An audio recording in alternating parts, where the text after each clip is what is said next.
पूरा इलाका डूबा हुआ है सर।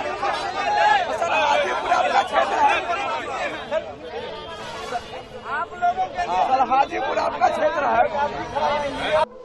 राजनीति के मौसम वैज्ञानिक कहलाने वाले रामविलास पासवान के निधन से जहां सूबे में शोक की लहर दौड़ गई है, वहीं बिहार की राजनीति को एक गहरा झटका लगा है।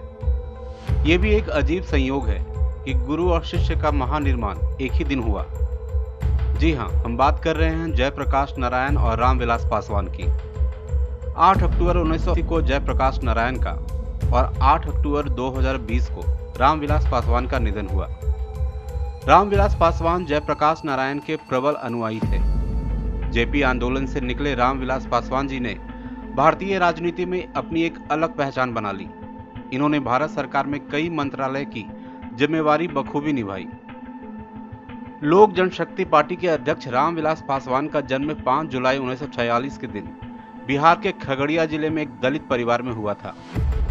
पासवान ने बुंदेलखंड यूनिवर्सिटी झांसी से एमए तथा पटना यूनिवर्सिटी से एलएलबी किया। वे जेपी आंदोलन में भी बिहार में मुख्य किरदार थे। वे देश के दलितों के हित के लिए संघर्ष करते रहे। मृदभाषी होने के कारण सभी के दिल में उनके लिए जगह थी। पहली बार वर्ष 1969 में वह विधायक बने। वर्ष 1977 में पहली बार भारी मतों के विश्व रिकॉर्ड के अंतर से जीतकर लोकसभा पहुंचे। इसके बाद उन्होंने कभी पीछे मुड़कर नहीं देखा। 1983 में उन्होंने दलितों के उत्थान के लिए दलित सेना का गठन किया तथा 1989 में 9वीं लोकसभा में तीसरी बार चुने गए। 1996 में 10वीं लोकसभा में वे निर्वाचित हुए।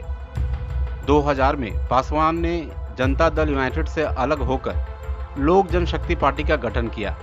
इसके बाद 2004 में वे सत्तारूढ़ संयुक्त प्रगतिशील गठबंधन सरकार में शामिल हो गए और रसायन और उर्वरक मंत्रालय और इस्पात मंत्रालय में केंद्रीय मंत्री बने रहे।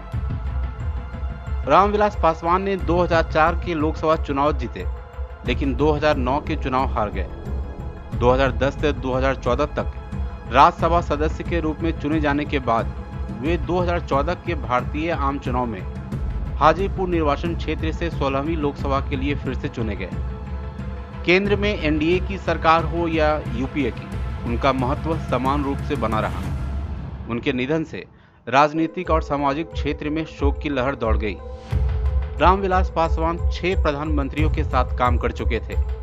1996 से 2015 तक केंद्र में सरकार बनाने वाले सभी गठबंधन, चाहे वह यूपीए हो या फिर एनडीए, सबका हिस्सा रहे।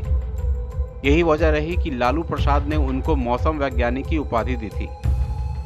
रामविलास पासवान खुद भी स्वीकार कर चुके थे कि वह जहां रहते हैं सरकार उन्हीं की बनती है।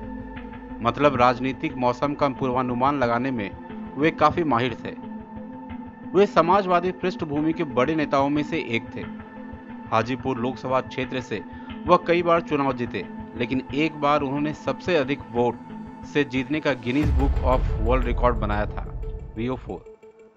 लोजपा सुप्रीमो रामविलास पासवान के निधन से देश ने एक दूरदर्शी नेता को खो दिया। उनकी गिनती सर्वाधिक सक्रिय तथा सबसे लंबे समय तक जनसेवा करने वाले नेताओं में की गई है।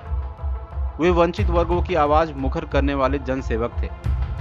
एक्सप्रेस न्यूज टुडे की ओर से रामविलास पासवान जी को भावभीनी श्रद्धांजलि।